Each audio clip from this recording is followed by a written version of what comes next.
আমরা প্রবাসে চিনি, মানুষের কান্না আমাদের এখানে লুকানো আছে। প্রবাস বড় শান্তির জিনিস না, বড় কষ্টের জিনিস যে প্রবাসে ছিল। কবির কথাই সত্য। হায় হায়, ঈদের দিন যখন আসে তো প্রবাসী বলতে থাকে, ঈদ के दिन सब मिलेंगे अपने अपने यार से, मैं मिलूंगा दर्द गम की पत्थरी दीवार से। এটাই সত্য। প্রবাসে যখন ঈদ আসে না, হায় হায়, আজকে তো ভিডিও কল। আপনাদের নোয়াখালীর কাহিনী আমার মনে আছে। আমি হজে ওমরায় গেছি, তো চলে আসবো, ট্যাক্সি ভাড়া করছি, চেহারায় বোঝা যাইতেছিল না কোন দেশের। আমি বৈশাখী, আমি মনে করছি ইন্ডিয়া পাকিস্তানের হবে, নাদুস নদুস চেহারা সুন্দর।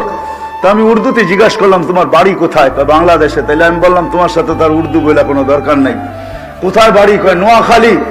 কতদিন এখানে? কয় 25 বছর। বাড়ি গেছো কয়দিন পর পর বাড়ি যাও? কয় 2 থেকে 3 বছর পর। আমি বললাম মাইনা নিলাম 2 বছর পর।